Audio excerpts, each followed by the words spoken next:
आइए साथियों, तो हमने पार्ट 1 में इसका जो पार्ट 1 अपलोड किया था उसमें बताया था कि कोण क्या होता है, रेखाएं क्या होती है, रेखाखंड क्या होता है। यानी ज्योमेट्री का प्रथम पार्ट हमने आपसे डिस्कस किया था और वहां पर समझाया था और आपको समझ में भी आया होगा।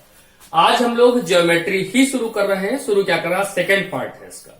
तो फर्स्ट पार्ट में हमने 6 कोणों के विषय में बताया था। न्यून कोण, सम कोण, अधिक कोण, बृहत कोण, संपूर्ण कोण, ये भी हो गया था। आज 6 इसके विशेष प्रकार, और जैसे ही ये 6 के 6 कोण आपको समझ में आ जाते हैं तुरंत हम लोग त्रिभुज की तरफ बढ़ जाएंगे। तो ज्योमेट्री की आज दूसरी क्लास। आप में से जिन साथियों ने फर्स्ट क्लास नहीं देखी है, पहली वाली, वो डिस्क्रिप्शन बॉक्स में लिंक दिया गया है, आप वहां से जाकर देख सकते, लेकिन वो देख लें तभी ये देखें तो समझ आएगा। Thank you so much. देखिए, बात करेंगे आज हम लोग संगत कोण की, बात करेंगे हम लोग एकांतर कोण की, बात करेंगे हम लोग पूरक कोण की, बात करेंगे हम लोग संपूरक कोण की, बात करेंगे हम लोग शीर्षाभिमुख कोण की, बात करेंगे हम लोग को इंटीरियर एंगल्स अर्थात अंतः कोण की, और को एक्सटीरियर एंगल्स अर्थात बहिर्कोण की। चलिए शुरू करते हैं और आपको अपनी बात समझाने का प्रयास करते हैं। सबसे पहले बात करेंगे संगत कोण की। किसकी बात करने जा रहे हैं? संगत कोण की। संगत कोण। देखिए, थोड़ा सा भाषा को सुनिएगा। मैं कह रहा हूं जब दो समांतर रेखाओं को, बात ध्यान सुनिएगा, जब दो समांतर रेखाओं को एक तिर्यक रेखा प्रतिच्छेदित करती है अर्थात काटती है, तब दशा व दिशा, एक शब्द है दशा और एक शब्द है दिशा, दशा व दिशा समान होने पर संगत कोण प्राप्त होते हैं। अब आप कहेंगे सर ये दशा और दिशा होता क्या है? आइए वो समझाते हैं आपको। दशा का मतलब पोजीशन, पोजीशन माने स्थिति, अर्थात ऊपर या फिर नीचे, और दिशा का अर्थ होता है डायरेक्शन। डायरेक्शन माने दिशा, अर्थात बाएं या फिर दाएं, बाएं या दाएं। तो दशा और दिशा ये होनी क्या चाहिए? समान। जब ये समान होंगी तब हमको क्या मिलेगा? संगत कोण। मैं समझाता हूं कैसे, समझिएगा। हमने मान लिया यह कोण 1 है, यह कोण 2 है, यह कोण 3 है, यह कोण 4 है, ये वाला 5 है, ये वाला 6 है, ये वाला 7 और ये वाला 8 है। अब देखिएगा, मैं पूछूं आपसे कि भैया कोण 1 के संगत कौन सा कोण होगा? कोण 1 के संगत कौन सा कोण होगा? तो आप कहेंगे सर ठीक है, दशा, पहले दशा चेक करते हैं। तो ये जो लाइन थी, जो समांतर लाइनें थी, इसमें से इस लाइन के ऊपर का कोण 1 है, ये वाला। तो इस वाली लाइन के नीचे का कोण अगर विपरीत लेना होता तो नीचे का लेते। क्योंकि लेना कैसा हमें? संगत, तो नीचे वाली लाइन का भी कहां लेना है? ऊपर वाला।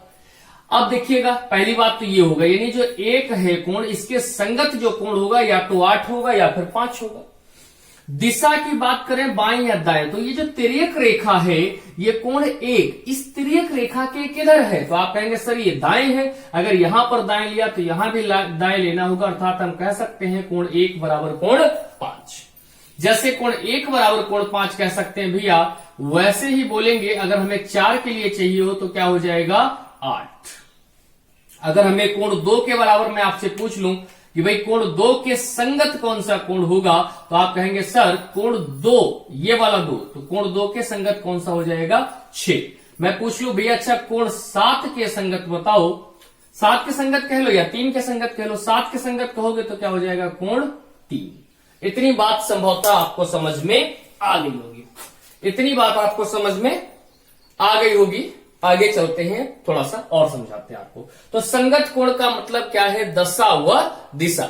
दशा व दिशा समान होने पर संगत कोण प्राप्त होते हैं, इतना ध्यान रखिएगा। आइए देखिए, आगे चलते हैं। दशा और दिशा समान होने पर संगत कोण प्राप्त होते हैं। अब आप इस चीज स्क्रीनशॉट ले सकते हैं, आप लोग ये नोट कर लीजिए। ठीक, अब ये चीज जब आप समझ जाएंगे कि दशा और दिशा, अभी मैं समझाऊंगा आपको, ये बार बार बनाना नहीं पड़ेगा, लेकिन मैं समझाता हूं। ये हो गया हमारा क्या? संगत कोण। चलिए संगत कोण के आगे समझते हैं। तो पहला हमने आपको बताया संगत कोण दशा और दिशा समान होने पर। देखिएगा ये दो समांतर रेखाएं हैं, यह दो समांतर रेखाएं हैं और इनको एक तिर्यक रेखा प्रतिच्छेदित करती है अर्थात काटती है।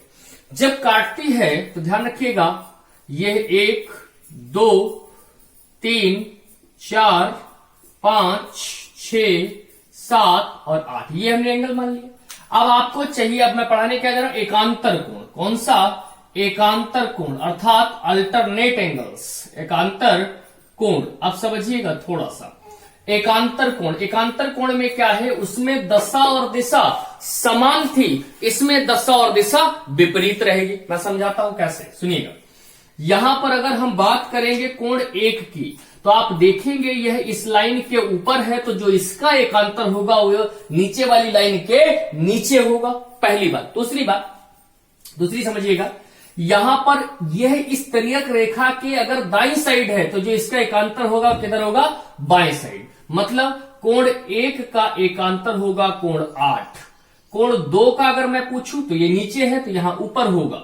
अगर यह रेखा के इस साइड है तो वो रेखा के, पर समझिएगा कोण 1 ऊपर तो इसमें कहा लेना नीचे, वो उस साइड तो इस साइड, सॉरी। कोण 1 के एकांतर होगा कोण 7 और कोण 2 के एकांतर होगा कोण 8, ठीक है ना। और कोण 3 के एकांतर अगर मैं पूछूं तो इस लाइन के इधर है, अब ऊपर लेना इस साइड तो क्या होगा 5। और फिर कोण 4 के अपोजिट अगर अपोजिट क्या पूछूं, एकांतर पूछ लूं अगर 4 के तो क्या हो जाएगा 6। कोण 4 के क्या होगा 6 होगा। ये क्या हो गए हमारे एकांतर कोण। अगर यह बात आपको लिख लीजिए, आइए देखिए, अगर ये बात आपको समझ आ गई हमारी तो मैं कुछ और समझाता हूं और समझने का प्रयास करिए थोड़ा सा।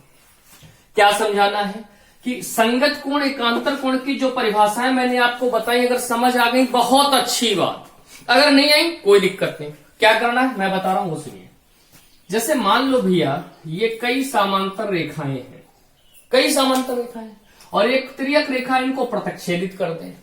तो अब वहां पर परिभाषा से मतलब नहीं, क्वेश्चन जब सॉल्व करेंगे तो ये नहीं कहेगा यहां पर संगत कोण की परिभाषा लगाइए, कहीं नहीं पूछा जाएगा। ठीक, करना क्या है आपको, कॉम्पिटेटिव एग्जाम की बात कर रहा हूं मैं, करना क्या है आपको, ये वाला कोण, ये वाला कोण, ये वाला कोण, ये वाला, ये सब कोण आपस में बराबर होते हैं, इतना ध्यान रखना। जैसे मैं एग्जांपल देता हूं, सवाल जब हम लोग सॉल्व करेंगे ऐसे लिख दिया, अगर हमने कह दिया ये 30 डिग्री तो आप तुरंत कहेंगे कि सर अगर यह 30 डिग्री है तो ये वाला भी कितना होगा 30 डिग्री। मैं अगर कोई पूछ दे क्यों होगा तब आप बता दीजिए भाई ये संगत है इसलिए होगा, वरना जो भी सीढ़ी नुमा बनेगा ये चीज ये चीज ये चीज ये चीज ये चीज, तो ये सब आपस में क्या हो जाएंगे बराबर। बाकी क्वेश्चन जब सॉल्व करेंगे तो अभी डिटेल में बताएंगे कि कैसे इनको यूज करना है डायरेक्ट। अब संगत के बाद एकांतर की बात है तो एकांतर के लिए एक बात याद रखिएगा, जहां पर जेड बने, जहां पर जेड बने, कैसे, ये और ये समांतर रेखाएं हैं, यह वाला कोण और यह वाला कोण आपस में क्या हो जाएगा बराबर। अब जरूरी नहीं जेड ऐसे ही बने, हो सकता है जेड क्या बन जाए ऐसे बन जाए, तब ये वाला और ये वाला कोण आपस में क्या हो जाएगा बराबर। हो सकता है जेड आपका उल्टा बन जाए, तब ये वाला कोण और ये वाला कोण आपस में क्या हो जाएगा बराबर। यदि ये समांतर रेखाएं हैं, बात ध्यान सुनिएगा, अगर ये समांतर रेखाएं हैं तो जेड की स्थिति जैसे बनेगी तो ये वाले कोण आपस में क्या हो जाएंगे बराबर। मैं समझाता हूं मैं कहना क्या चाहता हूं और आपको कैसे इसे याद रखना है और कैसे समझना है, मैं समझाने का प्रयास करता हूं, आप समझिएगा। जैसे मैं कहूं भैया यहां पर ये लिख दिया और हमने इस लाइन को इससे मिला दिया और यहां लिख दिया x डिग्री और यहां पर लिख दिया हमने मान लीजिए 70 अंश लिख दिया। मैंने पूछा भैया x का मान बता दो तो आप तुरंत कहोगे सर क्या L1 समांतर L2 है। यदि मैं कहूंगा हाँ L1 समांतर L2 है, इसमें कोई दो राय नहीं है, L1 किसके समांतर है L2 के समांतर है, तो आप तुरंत कहोगे सर फिर ठीक है कोई दिक्कत नहीं। ये यहां से ध्यान दें, ये वाली आकृति जो है वो क्या बन रही है Z बन रही है। अगर ये 70 है तो ये वाला कोण भी कितना हो जाएगा 70 डिग्री, ये वाला कोण भी कितना हो जाएगा 70 डिग्री, इसमें कोई भी दिक्कत नहीं होगी। चलते हैं थोड़ा सा और, अभी समझते रहिएगा, क्वेश्चंस में हम लोग इनका यूज करेंगे, चल के कैसे क्या होगा वो भी बताएंगे। चलते हैं थोड़ा सा और आगे, अगली चीज समझते हैं। तीसरा है हमारा पूरक कोण। क्या है पूरक कोण। अब पूरक कोण क्या होते हैं बहुत ध्यान सुनना, ऐसे दो कोण ऐसे दो कोण जिनके मानों का योगफल 90 अंश होता है। कितना होता है? 90 अंश। जैसे हम कहते हैं भैया एक कोण अल्फा है और एक कोण बीटा है, और हम कहें भाई इनको अगर जोड़ देना तो कितना बन जाता है? 90 डिग्री। तो आप तुरंत कहेंगे सर कोण अल्फा कॉमा कोण बीटा पूरक कोण है। क्या है? पूरक कोण है, पूरक कोण है। अब एक चीज और समझिएगा, ये तो हो गया पूरक कोण। पूरक कोण की परिभाषा यही हो गई कि ऐसे दो कोण जिनका योगफल 90 अंश हो पूरक कोण कहलाते हैं। इसके अलावा कोई परिभाषा नहीं इसकी। एक चीज और समझते हैं, यहां पर समझिएगा, यहीं से पूरक युग्म निकल करके आता है। जैसे मैंने कहा 20 डिग्री, और अगर इसका पूरक पूछ दे तो आप 90 से घटा दो, कहोगे सर 70 डिग्री। मैंने पूछ दिया 30 डिग्री तो आपने कहा सर 60 डिग्री, क्योंकि जोड़ कितना होना चाहिए? इन दोनों को जब आप जोड़ेंगे तो होना कितना चाहिए? 90। इन दोनों को जब जोड़ेंगे आप तो होना कितना चाहिए? 90। मैंने कहा अच्छा भैया एक बात बताओ, एक कोण 18 डिग्री है तो इसका पूरक कोण क्या होगा? आपने कहा सर 72 डिग्री होगा। मैंने पूछा क्यों? आपने कहा सर जोड़ करके कितना होना चाहिए? 90। मैंने कहा अच्छा एक कोण अल्फा है तो इसका पूरक बताओ। आपने कहा सर 90 माइनस अल्फा। मैंने पूछा क्यों? आपने जवाब दिया जोड़ के कितना होना चाहिए? 90। मैंने पूछ दिया एक कोण मान लो आम है और एक कोण सेब है, अगर ये पूरक है तो आपने कहा सर दोनों जोड़ के बराबर 90 कर दीजिए। अगर ये पूरक है तो इनका योगफल जरूर 90 डिग्री होगा। एक बात और समझते हैं, यहां पर पूरक पूरक पूरक मैं बार बार बोल रहा हूं, एक चीज और समझ लीजिए, खूब ध्यान से समझिएगा और अपने मन में बिठा लीजिए। पूरक कोण, पूरक कोण, कोटि पूरक कोण, कोटि पूरक कोण एक ही बात होती है। जो पूरक कोण है उन्हीं को कोटि पूरक कोण कहते हैं। जब कोऑर्डिनेट ज्योमेट्री पढ़ाएंगे वहां पर आपको बताएंगे भुज और कोटि, तब समझाएंगे कि पूरक को ही कोटि पूरक कोण क्यों कहते हैं। लेकिन अभी एक बात जान लीजिए, जो पूरक होता है वही कोटि पूरक होता है। दोनों परिभाषाओं में कोई भी अंतर नहीं है, ध्यान रखिएगा। आगे चलते हैं, जो पूरक कोण वही क्या कहलाता है? हमारा कोटि पूरक कोण। इसमें कोई अंतर नहीं होता है।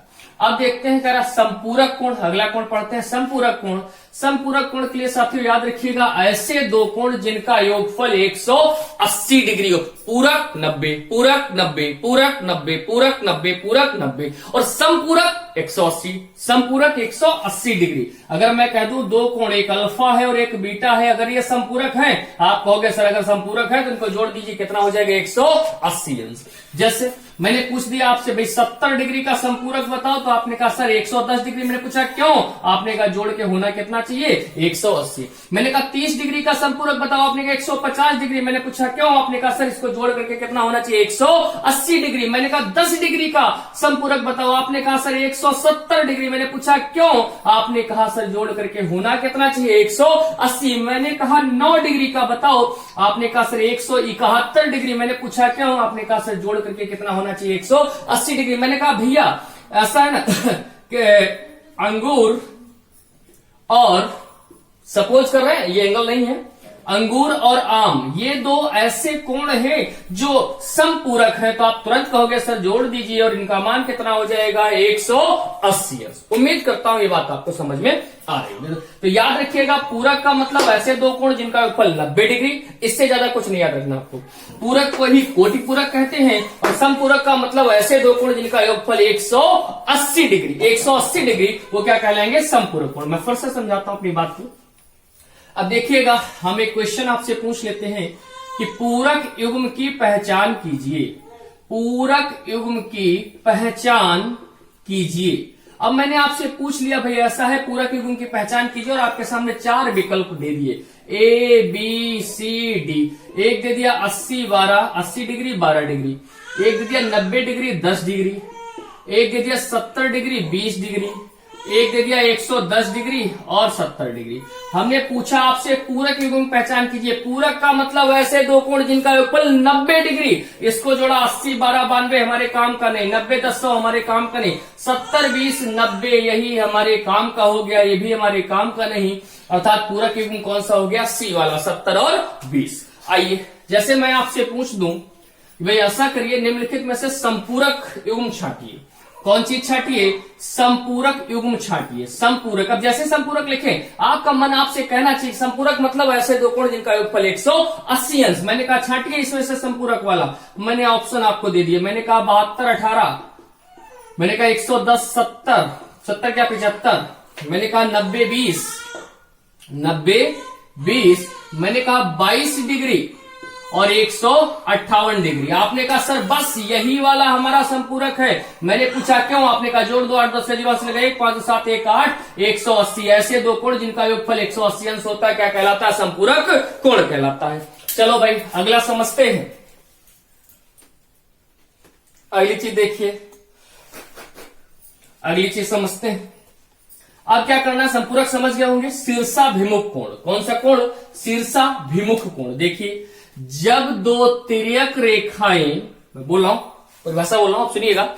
जब दो तिर्यक रेखाएं एक दूसरे को एक निश्चित बिंदु पर प्रतिच्छेदित करती हैं ये, तब आमने सामने के कोण शीर्षाभिमुख कोण कहलाते हैं जो आपस में बराबर होते हैं। तब आमने सामने के कोण शीर्षाभिमुख कोण कहलाते हैं और जो आपस में बराबर होते हैं। अर्थात अगर मैं कहूं ये अल्फा है, ये बीटा है, यह थीटा है और ये फाई है, तो आप कहेंगे सर चूंकि आपने कहा कि L1 और L2 दो तिर्यक रेखाएं हैं, एक बिंदु पर प्रतिच्छेदित कर रही हैं, तो जो प्रतिच्छेदन बिंदु है इस पर आमने सामने के कोण शीर्षाभिमुख कोण कहलाते हैं और शीर्षाभिमुख कोण आपस में बराबर होते हैं। अर्थात कोण अल्फा बराबर कोण बीटा। मैंने पूछा क्यों? आपने कहा सर शीर्षाभिमुख, और कोण थीटा बराबर कोण फाई।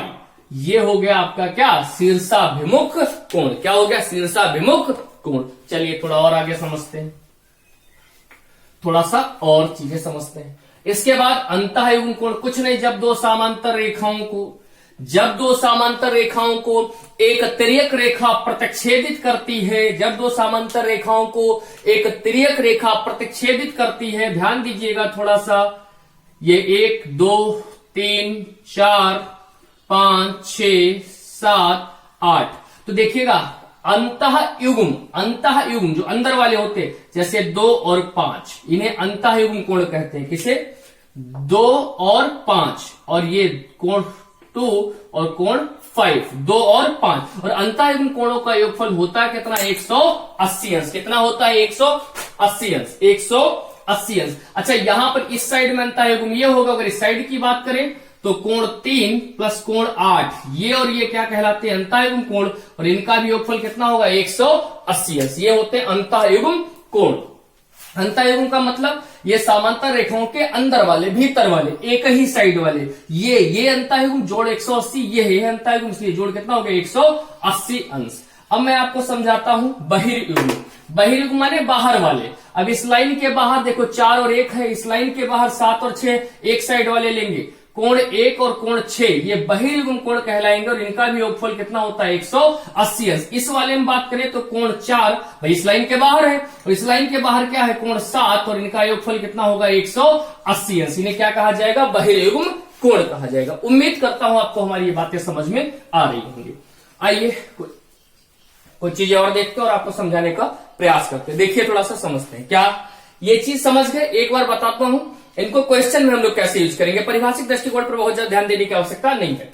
हमने कहा संगत कोण, आप दिमाग लगाएंगे फिगर में कि अगर ये सभी समांतर रेखाएं हैं तो ये सीढ़ी नुमा स्थिति अगर बनेगी, अगर ये 30 है तो फिर ये भी 30 होगा, तो फिर ये भी 30 होगा, तो फिर ये भी 30 होगा, और बना दे तो ये भी 30 होगा, ऊपर और बना दे तो ये भी क्या होगा? 30 डिग्री। केवल समझते चलिएगा क्वेश्चंस में कैसे लगाना है, कैसे हम लोग यूज करेंगे इसका, वो मैं बताऊंगा।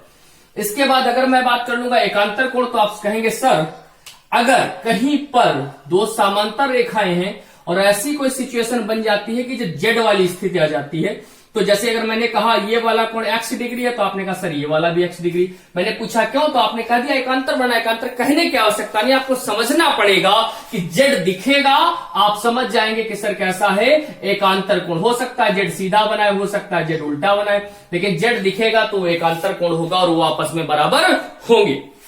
उसके बाद अगली बात करेंगे, पूरक कोण का मतलब समझा दिया, ऐसे दो कोण जिनका योगफल कितना होना चाहिए 90 डिग्री, पूरक कोण कहलाते हैं। ऐसे दो कोण जिनका योगफल 180 अंश हो, संपूरक कोण कहलाते हैं। पूरक कोण कोटपूरक कोण एक ही बात होती है। शीर्षाभिमुख कोण का मतलब क्या, जब दो तिर्यक रेखाएं काटती हैं तो आमने सामने के कोण शीर्षाभिमुख कोण होते हैं और वो आपस में बराबर। अगर ये 80 डिग्री है तो ये भी क्या होगा 80 डिग्री, अगर ये 70 है तो ये भी क्या होगा 70 डिग्री। उसके बाद अंतःयुग्म कोण अंदर वाले, ठीक है, उनका योगफल 180 और बहिर्युग्म बाहर वाले उनका कोण भी कितना होता है 180। जैसे मैं एक क्वेश्चन आपके सामने रखता हूं तो आपको हमारी बात समझ में आएगी।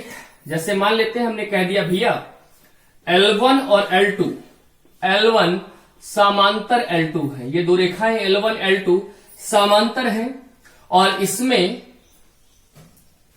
यह वाला कोण x डिग्री है, ठीक है, और यह वाला कोण आपसे पूछ लिया जाए और यह वाला कोण आपको दे दिया गया, उसने कह दिया भाई ये वाला कोण जो इधर वाला है ना वो 110 डिग्री है। अब ये 110 डिग्री है, ये वाला पूछ दिया आपसे, ये वाला x, ये चीज आपसे पूछ दी, चाहे ये पूछ दे या ये पूछ दे, या सपोज कर लो ये 22 डिग्री दिया, अब x और y के मान पूछ दिया आपसे, x डिग्री का भी मान पूछ दिया और 22 डिग्री का भी मान पूछ दिया और कहा आपसे कि भैया आप हमको इसको बताइए, थोड़ा समझाइए। तो मैं आपको समझाता हूं कैसे समझाएंगे। पहली बात तो ये कि जो हमने लेक्चर अपने 1 में बताया था कि एक ही बिंदु पर सब बने सभी कोणों का योगफल 180 अंश, तो यहां 110, तो ये कितना बचा 70। अगर यह 70 है तो देखो भैया क्या जेड तो नहीं बन रहा ना, अगर ये 70 है तो ये वाला भी क्या होगा 70, अर्थात x का भी मान 70 और y का भी मान 70 डिग्री ही होगा। x का भी मान 70 डिग्री और y का भी मान कितना होगा 70 डिग्री ही होगा। अच्छा, अगर मान लो भैया हम यहां पर कह दें नहीं हमें ये लगाना, नहीं हमें याद आ रहा, तो 110 ये था, ये समांतर रेखा है तो अंतःयुग्म कोण बन जाएगा, अंदर वाला ये 110 और इनका इसका और इसका जोड़ 180 होना चाहिए, अगर 110 ये है तो ये 70 बच जाएगा। ये बात समझ में आ रही होगी। जैसे एक क्वेश्चन और करते हैं आपके साथ, तो उम्मीद करता हूं आपको बातें समझ में आ रही होंगी।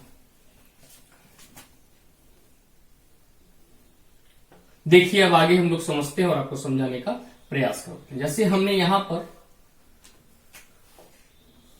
कह दिया कि L1 समांतर है L2, L1 समांतर है L2। अब हमने कहा भाई ऐसा है, ये वाला जो कोण है ना हमारा ये 30 डिग्री है, तो हमें यह वाला कोण बता दो। तो आप तुरंत कहोगे सर अगर यह 30 है तो यह भी 30 होगा, एक बिंदु पर बने सभी कोणों का योगफल 180, तो यह वाला कितना बचा 150 डिग्री।